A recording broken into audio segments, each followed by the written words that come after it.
ಎಷ್ಟು BPL ಅರ್ಹರಲ್ವೋ ಅದೆಲ್ಲ ಕೂಡ ಮಾಡಬೇಕು. ಆದರೆ ಕನ್ವರ್ಟ್ ಮಾಡ್ತೀವಿ. BPL ಕಾರ್ಡ್ ರದ್ದು ಮಾಡೋದು. BPL ಕಾರ್ಡ್ ಇರ್ತದೆ, APL ಕಾರ್ಡ್ ಇರ್ತದೆ. APL ಕಾರ್ಡ್ ಅನ್ನ ರದ್ದು ಮಾಡೋದಿಲ್ಲ. ಬಿಜೆಪಿ ಅವರು ಅದನ್ನ ರದ್ದು ಮಾಡ್ತಾರೆ ಅಂತಾನೆ ರದ್ದು ಮಾಡೋದಿಲ್ಲ. ಕಾರಣ ಇಷ್ಟೇ, ದಕ್ಷಿಣ ಭಾರತದಲ್ಲಿ ತಮಿಳುನಾಡು, ಕೇರಳ, ಆಂಧ್ರ ಪ್ರದೇಶ, ತಮಿಳುನಾಡು, ತೆಲಂಗಾಣ ಎಲ್ಲ ಕಡೆ ಕೂಡ ಯಾವುದೇ ಸ್ಟೇಟ್ ಅಲ್ಲಿ 50% ಮೇಲೆ ಇಲ್ಲ. ನಮ್ದು ಆರ್ಥಿಕವಾಗಿ ಬಹಳ ಸುಲಭವಾಗಿರೋ ರಾಜ್ಯ.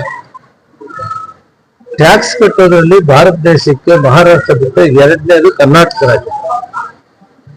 ಇಂಥದ್ರಲ್ಲಿ 75ರಿಂದ 80% BPL ಇರಕ್ಕೆ ಸಾಧ್ಯ ಅನ್ನೋ ಪ್ರಶ್ನೆ ಉದ್ಭವ ಆಗಿದೆ. ಇದು ಒಂದು ಗೌರ್ಮೆಂಟ್ ಅಲ್ಲ, ಸುಮಾರು 10 ವರ್ಷದಿಂದ ಬೆಳೆದಿದೆ ಈ ಕಾರ್ಡ್ಗಳು. ನಿನ್ನೆ ನಮ್ಮ ಸರ್ಕಾರ, ಹಿಂದೆ ಬಿಜೆಪಿ ಸರ್ಕಾರ, ಹಿಂದೆ ಸಮ್ಮಿಶ್ರ ಸರ್ಕಾರ, ಇವೆಲ್ಲ ಇದ್ದು ಯಾರೊಬ್ಬರು ಅಂತ ಹೇಳಕ್ ಆಗಲ್ಲ. ಇದು 10 ವರ್ಷದಿಂದ ನಡೆದಿದೆ.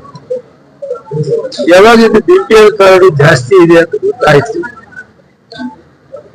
BPL ಗೆ ಎಲಿಜಿಬಿಲಿಟಿ ಇಲ್ಲದೆ ಇರೋ ಅವರನ್ನ APL ಕನ್ವರ್ಟ್ ಮಾಡಬೇಕಾಗ್ತದೆ. ಅವ್ರು ಯಾರು ಇನ್ಕಮ್ ಟ್ಯಾಕ್ಸ್ ಪೇ ಮಾಡೋದು, ಸರ್ಕಾರಿ ಕೆಲಸದಲ್ಲಿರೋದು, ಯಾರ ಇನ್ಕಮ್ 1,20,000 ಮೇಲೆ ಇದೆ ಅವರನ್ನ ಕನ್ವರ್ಟ್ ಮಾಡಿ APL ಕಾರ್ಡ್ ಅಲ್ಲಿ ಲಿಸ್ಟ್ ಅಲ್ಲಿ ಇಡ್ತೀವಿ. ಯಾವ್ದು ರದ್ದು ಮಾಡೋದು.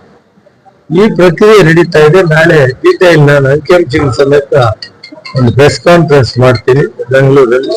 ಅವಾಗ ನಿಮ್ಗೂ ಕೂಡ ಅದು ಡೀಟೇಲ್ ಬರಬೇಕು. ಈ ರಾಜ್ಯದಲ್ಲಿ ಸುಮಾರು 75ರಿಂದ 80 ಅಷ್ಟಿರಕ್ಕೆ ಸಾಧ್ಯವಿಲ್ಲ. ಈಗ ನಾವು ಇದನ್ನೆಲ್ಲ ವಿಮರ್ಶೆ ಮಾಡಿ ಅಂಕಿಅಂಶಗಳ ಸಮೇತ ನಾಳೆ ನಾನು ಮಾಧ್ಯಮ ಮಿತ್ರರಿಗೆ ವರದಿ